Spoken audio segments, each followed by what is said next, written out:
It is unbearable. APC youth group asks President Tinubu to address rising cost of living. A group in the APC, also known as the League of the Youth Voters for Tinubu and Shettima, has called on President Tinubu to, as a matter of urgency, address the rising cost of living in the country. The national coordinator of the group, Ayola Oyejide, made the appeal at a press conference in Abuja on Thursday, July 6. Oyejide said in the rise of the cost of living is unbearable for the ordinary Nigerian. Rise in the cost of living is unprecedented and unbearable. The president is expected to revamp our ailing and critically dysfunctional economy. Corruption among public functionaries in Nigeria is endemic, though the president is strongly opposed to it. We expect him to confront the menace head-on, setting an example of transparency and zero tolerance of self-regard. Nigeria is blessed with a lot of talented and intelligent youths, but are barely given the chance or opportunity to exercise these gifts. Thank God, President Tinubu has a very good record of grooming and including youths in governance, he said. Now, it's very funny. It's quite ironic. The last statement literally was, thank God President Tinubu has a very good record of grooming and including youths in governance, he said. And I'm just like, excuse me, where? Because, with thuggery, gangsterism, agberoism, that's basically what Tinubu is known for. So for youth to willingly put themselves under an agbero grooming regime is actually quite shocking. And I think, the cost of living crisis, blah, blah, blah. You voted him in. You literally are a group that tried to get votes for Tinubu. So, given the fact that this is the person you voted for, I mean, can you really complain? At the end of the day, they can't complain. They have a right to give out their concerns and say, hello, we need help. However, you see, the problem is it's too early. It's too early for extreme consequences, but it's also too early to then judge how President Tinubu is doing in general. But at the end of the day, it is what it is. They've basically chosen to support this. And on the other side of the news, we have Simon Ekpa, who says only the release of Nnamdi Kanu will stop the sit-at-home in the southeast. Popular Biafra dictator Simon Ekpa has stated that the release of Nnamdi Kanu, the leader of the indigenous people of Biafra, will stop the sit-at-home order in the southeast.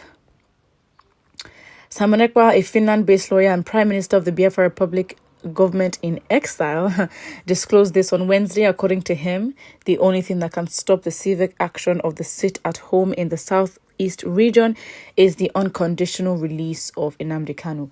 I really don't think the sit-at-home order really works. They've been doing this even, I think, before Nnamdi Kanu got arrested. I think the only effective thing that's going to work is stop where the money goes, and it only depends on those that are part of the corrupt process of mining or whatever is making money for the government. That's where a strike and sit at home needs to work. Because if you have a sit at home and those that are making money for the government are not sitting at home and going to work, then it's really not going to be effective, especially as the courts have given a ruling and the DSS decided we're not going to listen, because the courts have basically said release the guy. Why are you still doing this? But then you have the government, or the DSS specifically, flouting these orders, and it's not the first time that the DSS has been known and seen to flout orders. So with his lawyers, with Nnamdi Kanu's lawyers and everything, it's still not going anywhere. Right? And we will see, but I personally don't think any change will come from it. I think the IPOB needs to organize and think of a strategy, a way in which they can effectively get the attention of the government.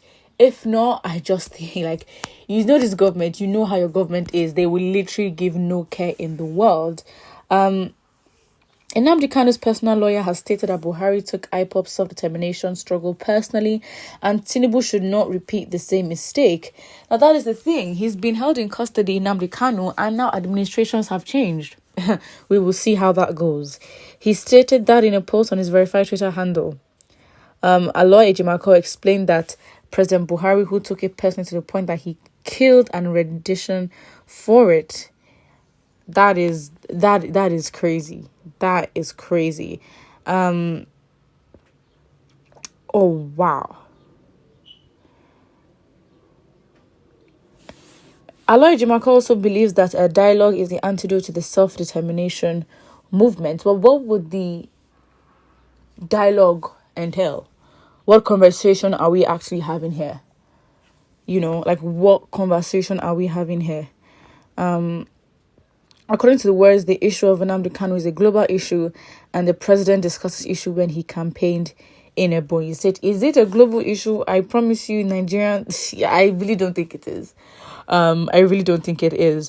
But again, there's just so much that's going on. The political space in the country is so... You can say so much is going on, which is also good in other countries, but the chaotic nature of it, the disorganization, everything is just everywhere at the same time, and it just doesn't look great. It's not good look. I honestly, God bless Nigeria. But I think, and don't forget to like and subscribe.